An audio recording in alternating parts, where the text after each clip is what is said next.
बदलते भारत की शान।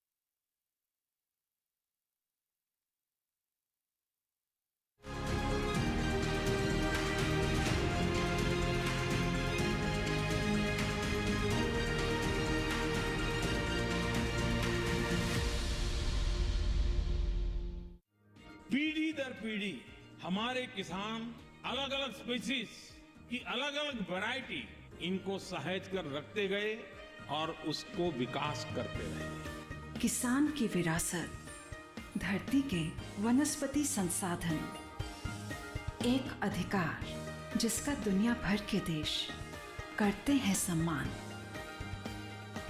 आज भारत उन अधिकारों को दे रहा है नए मुकाम, ताकि और बढ़े किसानों की वंशागत किस्मों की पहचान का अभियान।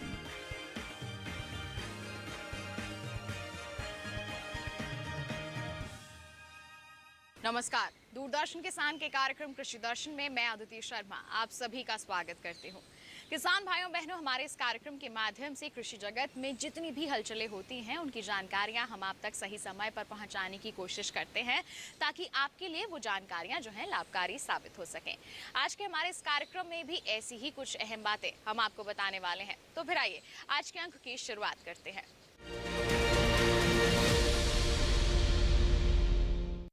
अच्छी सेहत के लिए चाहिए अच्छा भोजन, और भोजन में अच्छा प्रोटीन, और प्रोटीन का बहुत ही अच्छा स्रोत मानी जाती हैं मछलियां, और इन्हें हमारी थाली तक पहुंचाते हैं हमारे मछली किसान। हमारे मछली किसानों के अहम योगदान को सराहने के लिए ही बता दें आपको कि 10 जुलाई को आयोजित किया जाता है राष्ट्रीय मत्स्य किसान दिवस, और इस दिवस का उद्देश्य यही है कि हमारे मछली किसानों की मेहनत को सराहा जाए और उन्हें और भी ज्यादा प्रोत्साहित किया जाए। आइए इसी अवसर पर एक कार्यक्रम का आयोजन भी किया गया, जिसके बारे में आपको जानकारी देते हैं हमारी सेगमेंट विज्ञान और किसान में।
अच्छा ये मौका हमारे विभाग ने एक रचना करके लिया है, क्योंकि हम एग्रीकल्चर के डिपार्टमेंट का ही हिस्सा हुआ करते थे। सो उसी में एक परंपरा रहती थी, रवि सम्मेलन, खरीफ सम्मेलन करके स्टेक होल्डरों के साथ बैठने की परंपरा थी। इसी नए विभाग की रचना माननीय प्रधानमंत्री जी के नेतृत्व में जब हो गई, तो इस विभाग में भी ये परंपरा को प्रस्थापित करने का मैंने प्रयास किया और अभी मुझे लग रहा है कि इसको ठीक तरह से रोल आउट करने में हमारा विभाग कामयाब रहा है। और पिछली बार का हमारा श्रीनगर का एनिमल हस्बेंड्री का अनुभव भी बहुत अच्छा रहा और ये फिशरीज के लिए अभी महाबलीपुरम में सभी राज्य सरकार के साथ बैठ के पूरे साल का हम रोड मैप बनाने के लिए ये कोशिश कर रहे हैं। राज्य सरकार और भारत सरकार साथ मिलकर प्रधानमंत्री जी का जो सपना है फिशरीज सेक्टर को लेकर, फिशरमैनों के लोक कल्याण को लेकर, हमारे पूरे कोस्टल एक्वाकल्चर के जो पूरा हमारा कोस्टल इकोसिस्टम है, उसी को लेकर उनके मन में जो एक दृष्टिगत नीति बनाने का कल्पना रख के वो इस विभाग को स्वतंत्र मंत्रालय बनाया है, उसी को अंजाम देने के लिए हम सब साथ मिलकर क्या कर सकते हैं, ये करने की ये कोशिश और इसी को नेशनल फिश फार्मर डे के साथ जोड़कर परमानेंट हर साल इसको इसी प्रकार से हम मनाएंगे और इकट्ठा होकर इस यात्रा को आगे बढ़ाएंगे। इसमें आप सभी राज्यों का सहयोग हमें मिलता रहेगा। इसी शुभकामना के साथ इस सम्मेलन में पधारे हुए आप सबके सामने 2-3 बिंदु ही रखना है। हमें तो बेसिकली आप सबसे अपनी राय भी लेनी है, आपके सुझाव भी लेने हैं, आपकी समस्या और चैलेंजेस जो है धरती पर उसी को भी हमें सुनना है। मगर आज आपने देखा 2-3 चीजें हमारे संज्ञान में आनी चाहिए। एक, विभाग की ओर से नवाचार को प्रोत्साहित करने के लिए जो ये स्टार्टअप वालों को बुला के उसका सम्मान करना, उसको हाईलाइट करना। हम जब प्रदर्शनी में घूम रहे थे तो कई ऐसी नई नई चीजें युवा लोगों ने हमारे सामने रखने का कोशिश किया। वो कई हमारे इश्यूज के समाधान में इस टेक्नोलॉजी का प्रयोग हो सकता है और 100 से अधिक 121 से ज्यादा लोगों ने इसमें हिस्सा लेने का कोशिश किया। अभी तो यहाँ 12 लोगों का सम्मान हुआ, मगर ये जब पूरे देश में इस माध्यम से, टेक्नोलॉजी के माध्यम से न्यूज़ जाएंगे तो कई युवाओं को इससे प्रेरणा मिलेगी और लोग इसके सामने जुड़ने के लिए आगे आएंगे। उनको पता लगता है कि इस क्षेत्र में काम करने से हमें नाम भी मिलता है और दाम भी मिलता है। ये जब बातें नीचे जाती हैं तो युवाओं को इसमें एड्रेस करने का मौका मिलता है। मेरे विभाग की ओर से मुझे ये बताना चाहिए इस अवसर पर कि टेक्नोलॉजी का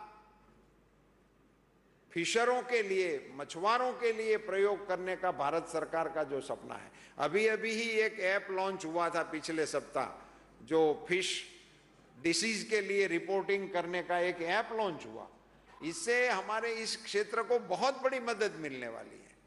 मैं आप सबको, मुझे बड़ी विनम्रता से बताना है इस अवसर पर, प्रधानमंत्री नरेंद्र मोदी जी ने पूरे देश के हेल्थ के लिए जिस प्रकार से काम करना शुरू किया है, मैं मानता हूं कि अंतर्राष्ट्रीय क्षेत्र में किसी देशों में ऐसी योजनाएं चल रही होंगी। आपने एनिमल हस्बेंड्री के बारे में भी आप सब इनके साक्ष्य हैं, जो मोबाइल वेटरनरी यूनिट दिए, हमने वैक्सीनेशन के ड्राइव लिए, ये बड़े इनिशिएटिव के चलते पूरे देश के पशुपालकों के लिए एक नया आयाम शुरू किया। ऐसे ही ये ऐप के माध्यम से हमारे फिशरीज सेक्टर के डिसीज को रिपोर्टिंग करके रिस्पॉन्ड करने का एक बहुत बड़ा टेक्नोलॉजी का प्लेटफॉर्म हमारे विभाग की ओर से इस हमारे फिशरीज सेक्टर को देने का प्रयास किया गया है। ऐसे ही फिशरीज सेक्टर में ये प्रधानमंत्री मत्स्य संपदा योजना, ब्लू रिवॉल्यूशन के बाद बहुत बड़ा एक जंप लगाने का कोशिश प्रधानमंत्री जी ने किया है। 20,000 करोड़ के निवेश से इस योजना को लागू किए और अभी आपने देख रहे थे, जो हम इंटरेक्शन कर रहे थे, बहनें अपने अपने क्षेत्र में वो लीड कर रही है, बता रही थी कि हम ये कोशिश कर रहे हैं, हमें कोई दिक्कत नहीं आ रही है, हम योजना को इस प्रकार से लागू कर रहे हैं, राज्य सरकार की ओर से हमको मदद मिल रही है, हमको डिस्ट्रिक्ट लेवल के ऑफिसरों की जानकारी से हमें ये लाभ मिला। ये सारी बातें फिशरीज सेक्टर के लिए बहुत ही उत्साहवर्धक हैं और इन एंटरप्रेन्योर्स को देखकर देश की नई पीढ़ी को इस सेक्टर में, क्योंकि ये हमारा बहुत परंपरा का व्यवसाय है, फिशरीज सेक्टर भारत के लिए कोई नई चीज नहीं है। ये निषाद जी बैठे हैं, वो रामायण काल में भी अपना काम कर रहे थे, नाव चला रहे थे और इसका रामायण में जिक्र करना पड़ा है। उसी कालखंड से हम नाव चला रहे हैं, अभी भी चला रहे हैं। तो ऐसे क्षेत्र में अब नवाचार के साथ, नई टेक्नोलॉजी के साथ, ग्लोबल कंपटीशन में हमारे फिशरमैन कैसे टिके, हमारा फिशरीज सेक्टर कैसे आगे बढ़े और हम ग्लोबल जो हमारा शेयर है उसमें हम कैसे आगे बढ़ सके, उसी लक्ष्य के साथ हमें आगे बढ़ना है। और इसमें बहुत संभावनाएं हैं। अभी भी हमारे पास जितने रिसोर्सेज हैं उसको हम अच्छी तरह से कैसे मेंटेन कर सके और इसका कैसे दोहन कर सके, अच्छी तरह से इनका उपभोग कैसे कर सके और उपभोक्ता के रूप में हमारे फिशरमैनों की जिंदगी में बदलाव लाने के लिए हमारे विभाग की ओर से हम सब मिलकर, भारत सरकार और राज्य सरकार साथ मिलकर कैसे आगे बढ़ सके, उसी मंथन करने का भी इस कार्यक्रम के साथ जोड़ने का हमने प्रयास किया है। इसको राज्य सरकारों के प्रतिनिधि के रूप में आप लोगों ने रिस्पॉन्ड किया है, उसके लिए मैं फिर से राज्य सरकारों को बधाई देना चाहूंगा। Today we are celebrating National Fish Farmers Day. I convey my best wishes and my congratulations to all the fish farmers, those who involved in the fishing, fish farm activities. So today the award winners, though particularly in the startup companies from the fisheries sector. So I can tell about the startup companies. Before 2014, there were only 500 startup companies was there in the entire India. In these 9 years, more than 1 lakh startup companies came up. We are the number 3 worldwide, third place in the startup ecosystem.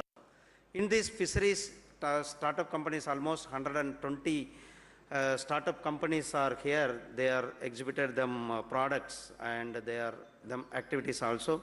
I congratulate to the startup awardees, those who got awards here. So friends, we can take up this, see this sector, how this sector is booming within these 9 years. See, before 2014, we can tell that very meager investment in this field. You can take it from 1950 to 2014, there was meager 4,000 crore investment was there. But within these 9 years, 38,000 crore investment made in this sector under the dynamic leadership of our Prime Minister Shri Narendra Modi ji. So you can, Blue Revolution, our Prime Minister introduced Blue Revolution, FIDF, Fisheries Infrastructure Development Fund, and under Atmanirbhar package, PMSY, Prime Minister Matsya Sampada Yojana, the highest ever investment of 20,000 crore. And this year, additional PMMS additional scheme, the 6,000 crore are additionally added in this sector. So this sector now is going and marching forward, because now the today is the Fish Farmers Day. See, because of the government's effective and our fish farmers initiative and the hard work of our fish farmers, we are the leader throughout the world. We are the #1 shrimp exporter worldwide. That prestigious is our country, the new India, our Prime Minister Shri Narendra Modi ji's India. We are the leader of the shrimp export, or the #1 export in the shrimp field. किसान भाइयों बहनों, ये था segment विज्ञान और किसान। इसी के साथ बताएं आपको कार्यक्रम में वक्त हो चला है एक छोटे से ब्रेक का। आप कहीं मत जाइए, देखते रहिए कार्यक्रम कृषि दर्शन और बने रहिए दूरदर्शन किसान पर।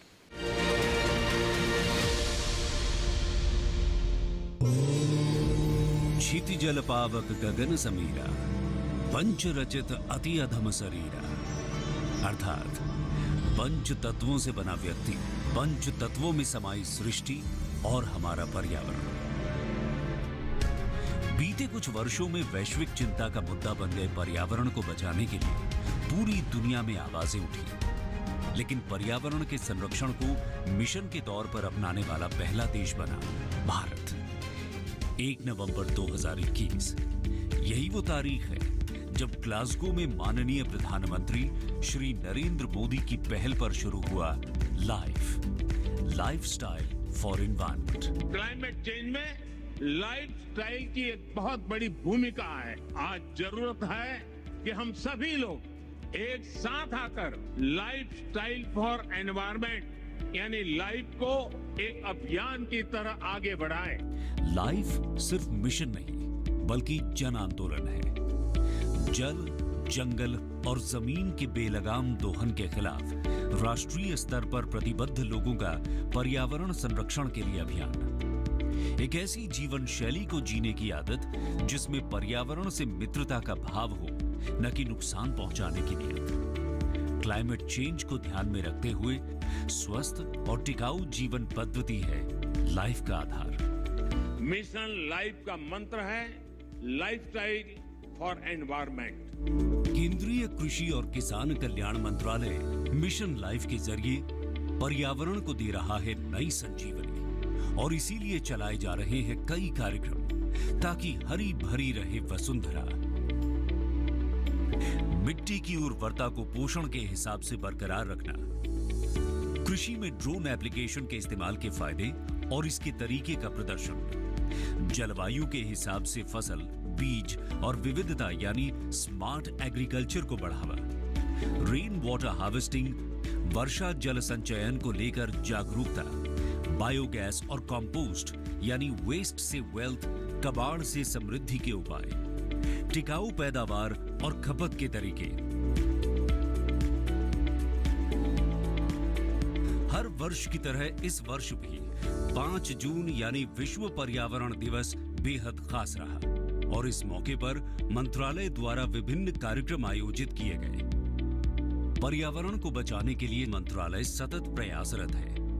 अलग अलग योजनाएं इसी की हैं झलक, जैसे इंटीग्रेटेड पेस्ट मैनेजमेंट का असरदार अमल यानी खेती को नुकसान पहुंचाने वाले कीटों, जीवों और बीमारियों से फसलों की रक्षा, किसानों को परिस्थिति के अनुकूल टिकाऊ कीट प्रबंधन अपनाने के लिए प्रेरित करना ताकि रासायनिक उर्वरकों पर निर्भरता खत्म हो, एकीकृत न्यूट्रिएंट प्रबंधन यानी जिससे मिट्टी की उर्वरता बढ़े, साथ ही पैदावार में बढ़ोतरी हो, जैव उर्वरकों के इस्तेमाल से पैदावार की पोषकता बढ़ाने पर जोर ताकि पर्यावरण भी रासायनिक खादों से प्रभावित न हो और मिट्टी की उर्वरता भी बनी रहे, नेचुरल और ऑर्गेनिक खेती यानी प्राकृतिक और जैविक कृषि को बढ़ावा योजना का खास अंग है।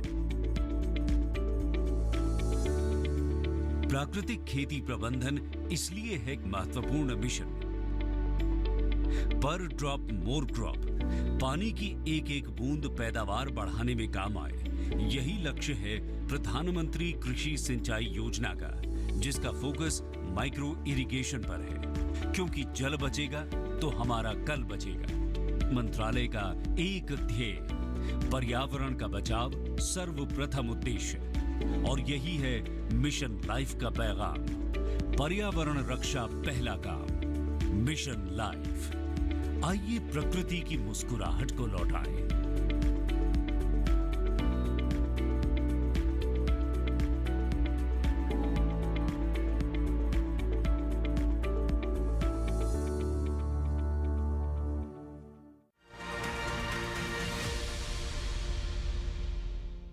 ब्रेक के बाद दूरदर्शन किसान के कार्यक्रम कृषि दर्शन में आप सभी का फिर से स्वागत। अब कार्यक्रम में वक्त है देखने का हमारा सेगमेंट कृषि स्टार्टअप।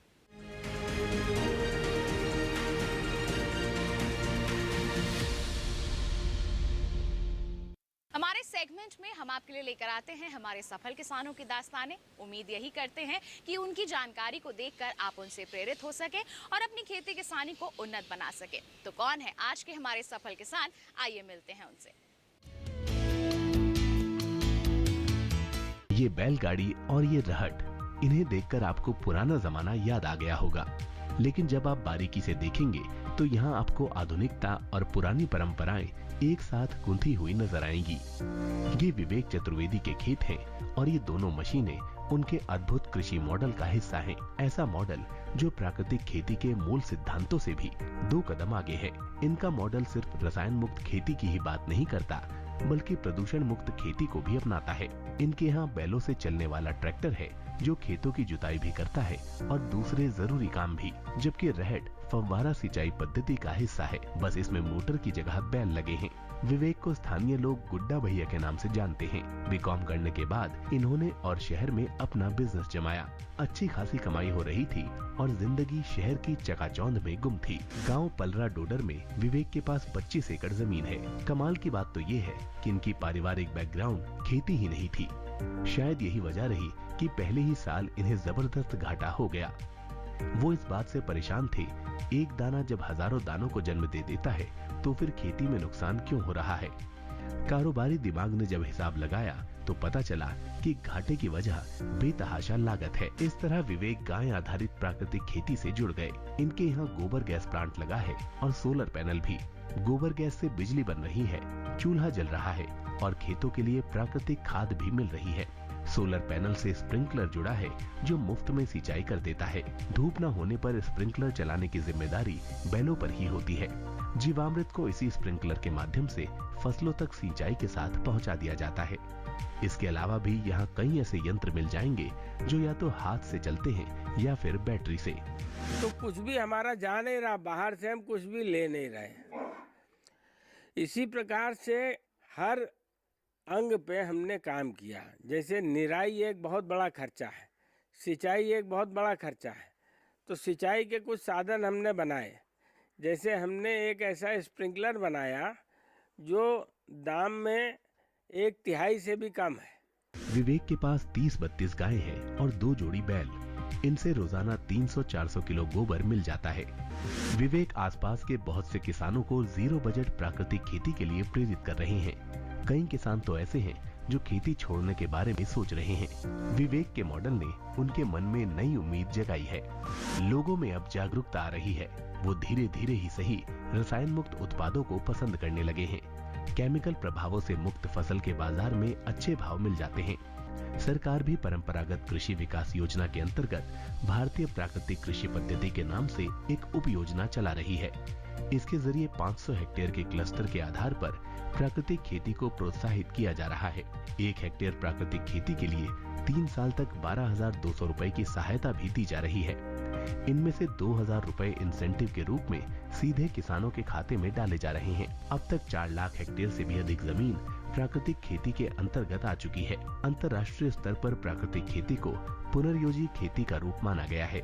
ऐसा रूप जिसका मकसद धरती को बचाने के लिए कार्य योजना पर अमल करना है।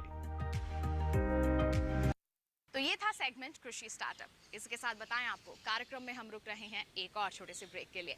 आपका हिम्मत जाइए, देखते रहिए कार्यक्रम कृषि दर्शन और बने रहिए दूरदर्शन के साथ पर।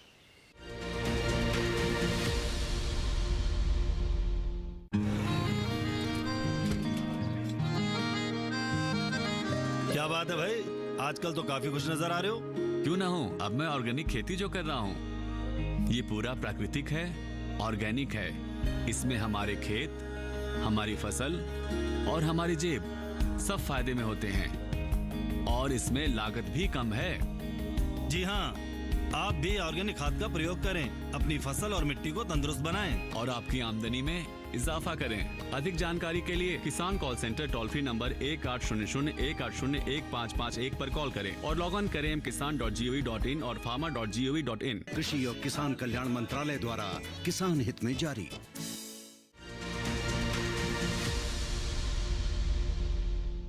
ब्रेक के बाद दूरदर्शन किसान के कार्यक्रम कृषि दर्शन में आप सभी का फिर से स्वागत।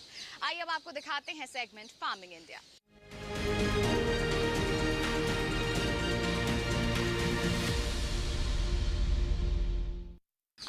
सेगमेंट में हम आपको बताएंगे जल की महत्ता को समझाती हुई एक योजना, प्रधानमंत्री कृषि सिंचाई योजना के बारे में।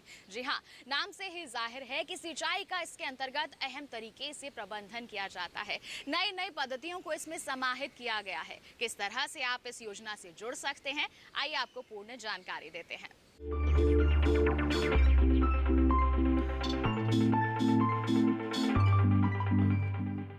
देश में करीब 14 करोड़ हेक्टेयर जमीन पर खेती होती है।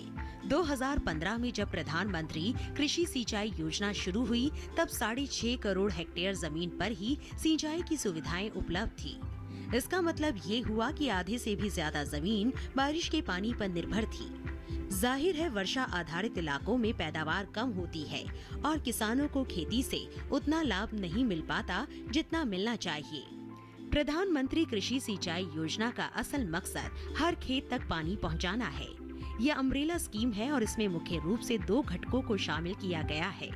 त्वरित सिंचाई लाभ कार्यक्रम यानी AIBB और हर खेत को पानी के भी 4 उप घटक हैं, जैसे command area development, surface miner irrigation, जल निकायों की मरम्मत, नवीनीकरण और बहाली तथा चौथा भूजल विकास। इसके अलावा सिंचाई योजना में दूसरे मंत्रालयों के भी 2 घटकों को शामिल किया गया है। पहला घटक प्रति बूंद अधिक उपज है, जो केंद्र कृषि मंत्रालय के कृषि, सहकारिता और किसान कल्याण विभाग की ओर से कार्यान्वित किया जा रहा है। दूसरे घटक का नाम वाटरशेड विकास है। इसका कार्यान्वयन ग्रामीण विकास मंत्रालय का भूमि संसाधन विभाग कर रहा है। सिंचाई योजना का उद्देश्य खेत तक पानी की पहुंच को बढ़ाना और सुनिश्चित सिंचाई के तहत खेती योग्य क्षेत्र का विस्तार करना था। इसके अलावा खेत में पानी के उपयोग की दक्षता में सुधार करना और स्थायी जल संरक्षण प्रथाओं को पेश करना भी इसमें शामिल था। पानी की बचत इस योजना का बहुत महत्वपूर्ण पहलू है।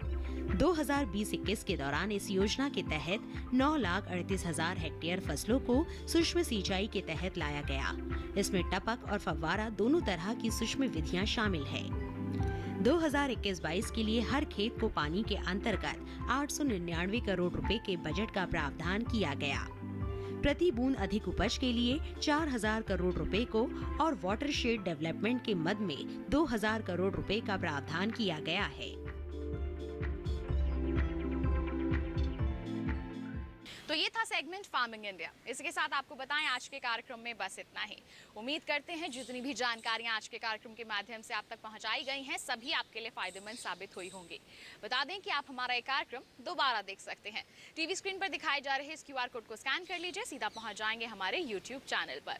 और इसी के साथ आप हमसे जुड़ भी सकते हैं। ईमेल कीजिए हमें। ईमेल ID है krishidarshan@gmail.com।